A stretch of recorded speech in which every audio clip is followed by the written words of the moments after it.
friends, thanks for joining me. Today I'm making a layout using the stunning November kits, and as you can see here they are just jam-packed full of gorgeous hip kit exclusives. Oh, just so lush. And I am playing with the December mood board, which is kind of wintry and perfect for these kits. So my layout is about my daughter going ice skating with her boyfriend, and they snapped a fab photo, so it was just really perfect for the mood board this month. And I've selected a few of the patterned papers from the main kit, and I'm going with a torn edge design. Now I am really loving torn edges at the moment. I have used them quite a bit in different ways on different layouts of late, but I just can't seem to get enough of it. I love the texture that you get with a torn edge. So I've picked out a couple of the papers, and as you can see, the music paper is just perfect for the season, and on the back of it then you've got that stripe, so a really good way to pop off your photo from the background. So my idea will be to have those layers going across, as you can see there, and then I just want to lay some colour under the photo and where the embellishments will go. So I've used the colour kit this month, and I'm using a colour. Now what colour is that? It's pine something or other. And I've used some cellophane packaging just to lay some colour down under that photo.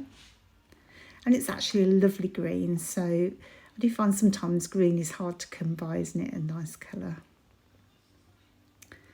So while I let that dry, I'm just going to try and arrange how I'm going to put things together. Now I went to all that effort to put the green down and then ended up covering it up. I'd never learn.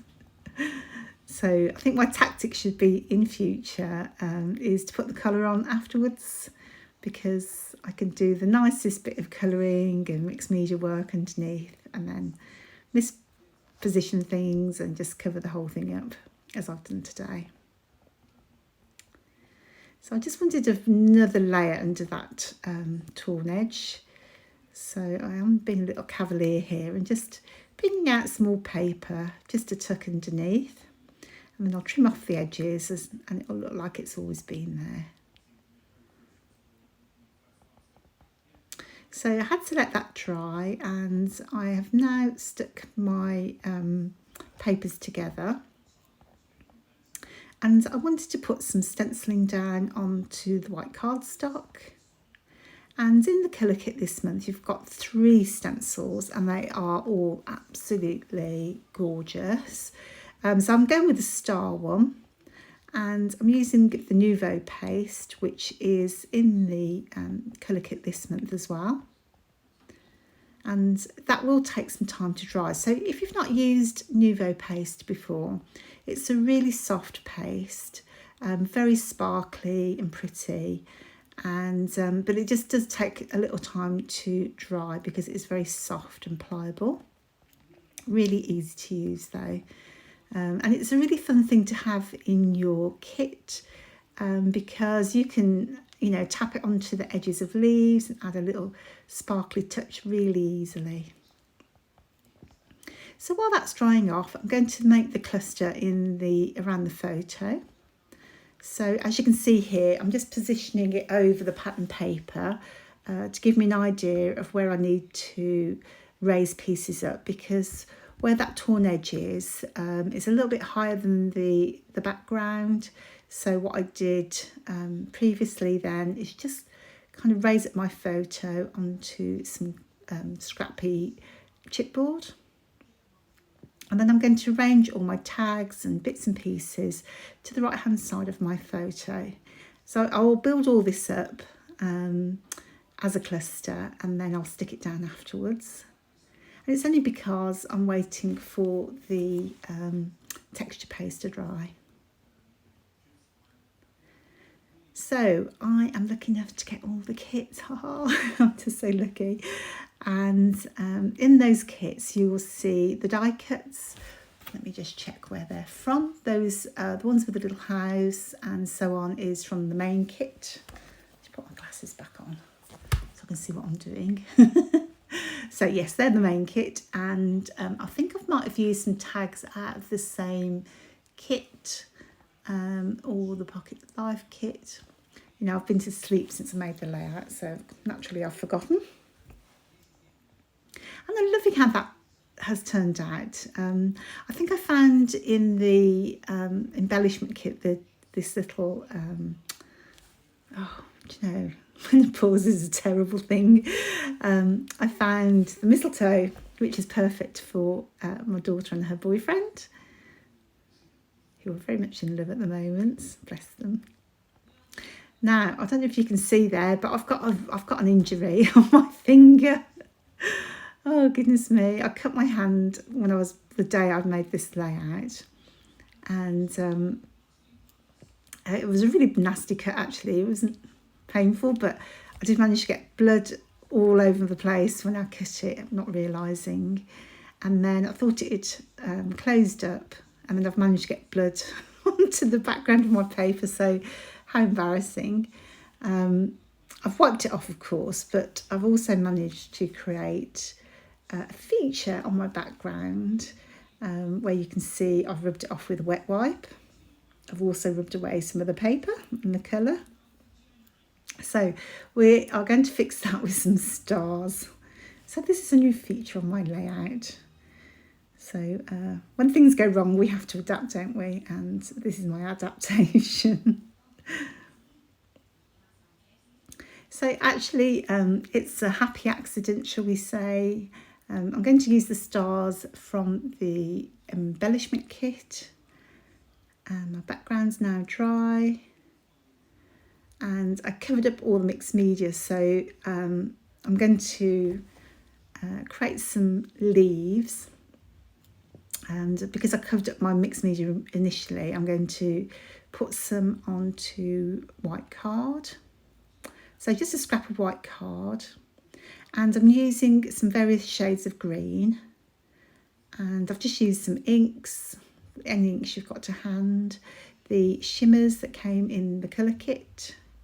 So I've got pine and something or other. And I've got some other green in my kit. So what I'm basically going to do is make a nice messy green background, as you can see, that looks pretty hideous on its own. But my intention is to cover up most of the white if I can. I started off with a light colour, added some darker colours, and then I went back to add some more light. And as you can see, I've made a lovely splodgy mess. And then I'm going to use some of the dyes. So unfortunately, I think they have sold out, but maybe Kimberly might reorder them. These dyes are absolutely fabulous. They are fantastic quality. And I've used the November Fancy Frond metal dyes to cut out some leaves, as you can see there. And by making them in bright colours, it's really made that cluster pop. So I've mixed it in with some die cuts from the cardstock kit. And I've mixed it in with the flowers and leaves from the embellishment kit. I'm going to make up this cluster here then underneath my photo. And so it's a really good way to add a bit of interest to your page, and which is why I think these dies are such a fantastic investment, because of course you can use them again and again, and you can create leaves in this example in any colour or tone that you like. So really fantastic. So I'm just adding a bit more colour behind those clusters, which was what I had done in the first place but covered up. That's just typical me. And I like to put a bit of colour behind with my paintbrush because I feel like it just grounds things a little bit. So I'm covering up my mistake on the pattern paper there. See, literally blood, sweat and tears go into a layout. And I'm just using the tiny, weeny stars that are in the main kit. And I also found a branch in one of the die cuts, which is perfect to hang my mistletoe from. And I'm just going to tuck in a few last bits and pieces in that cluster. I'm always so impressed, I say this every time, with how many pieces you get in a die cut pack with Hip Kit Club. They're just so full of unique pieces. It's just such a thrill to open them every month. I get really excited. and there is also so many left over. It's unreal. So I'm just going to mount my little mistletoe, which I have threaded some twine around, which is a little bit tricky to get to stick down. But really that is more or less it, I think, bar the shouting. Just going to have to stick those stars down finally. And I think I covered up my mistake pretty well. So I hope you've enjoyed watching the process. I do hope you'll take part in the challenge this month because, as I say, it's $25 to spend in the shop, and there is always so many lovely things to choose from. So what is not to like? And it's super easy to enter. So hopefully you'll take part as well. And I'm going to leave you with the close-ups, and don't forget to join us for the challenge on the group. And thank you so much for joining me. I hope you like the video. Give me a thumbs up. I'd love to hear from you with a comment if you have a comment, or if you have a question, you could certainly leave me a question and I'll answer that. So thanks again, friends, and I'll see you in the next video. Bye now.